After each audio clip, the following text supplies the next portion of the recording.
Hey, what's going on, everybody? So I want to start going over some different players that I think could potentially be drafted by the Packers coming to this 2022 NFL draft. We are, I guess, a couple months away still from the draft, but I want to start going over potential players that I think could make sense in Green Bay and start doing lots of videos like this. So today I want to go over one player in particular who I think could be a good fit with the Green Bay Packers, and this is Devante Wyatt, defensive lineman out of Georgia. He's 6'3", 307 pounds. And before I get into sort of the particulars about him and sort of how he plays, just looking at this Packers team, I think when we look at the first round or even the second round as well, I think there are lots of different positions that really could make sense. I think I made a video a few weeks ago basically breaking down, I think, the top needs, but really I think there's needs in many different areas. I don't think there's one really glaring need, at least at this point. Of course, the Packers could come in and maybe release some players or not bring certain guys back, and then that could really change where the biggest need is. But right now, when it comes to the first round, I could see lots of different kinds of things making sense.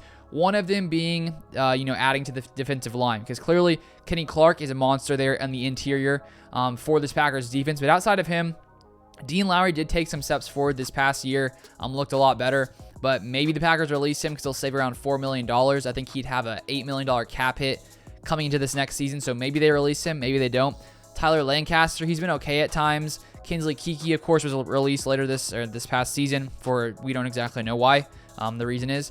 And then TJ Slayton, 5th round draft pick last year, who started to look a lot better, especially against the run, just a massive guy disrupting things. But I really think the Packers could use another interior defensive lineman, and that is why I think Devante Wyatt could potentially be a good draft pick for the Packers. So we take a look at this guy. He ranked inside the 90th percentile in both rushing grade passing grade, as well as run stop percentage in 2021, and that is according to PFF.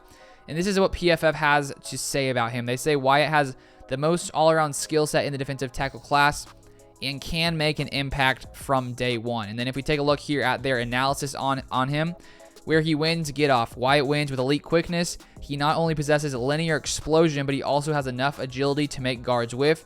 He does it all well over 300 pounds, which is rare to see. And if you search up this guy's highlights on YouTube, I would show him here, but unfortunately when I show highlights, YouTube demonetizes my video, so I don't make money. So I won't be showing them here, but maybe I'll leave a link in the description so you guys can go watch some of his highlights. But you can just see just how quick he is. And how he honestly as well, when he tracks down people, it's honestly shocking to see a guy who is, over 300 pounds moving as quickly as he is. So that's a good thing about him. Another thing, what's his role? Versatile defensive tackle. Wyatt's a versatile defensive tackle capable of lining up anywhere between the tackles. He's at his best when he can put that first step to good use, but his game can still fit into any scheme. While can he improve power moves? Wyatt needs to add a physical element to his pass rushing arsenal. He's an elite athlete for the position, but he relies on that too much. He could be a bull rush threat if he wanted to be.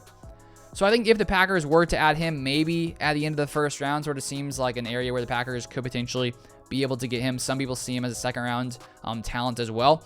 Just being able to add him, alongside Kenny Clark, TJ Slayton, whoever else is there on the Packers defensive line, I think could really bolster this defensive unit, who I think really could use some more strength there in the interior. And as I was saying, I think over time, if he can, continue to develop as rookies do, he could be a major asset for this Packers defense coming into, the next couple seasons. But that is all for this video. Thank you guys so much for watching. As always, if you haven't subscribed, I put out Packers content almost daily, so feel free to subscribe if you'd like to see more of this draft content. And if you have any other players you want me to take a look at or who you think could make sense on the Packers, drop them in the comments down below. I'm going to start researching a lot more of this draft stuff as we, slowly start getting closer and closer to the draft. So thank you guys for watching as always, and I'll see you guys next time.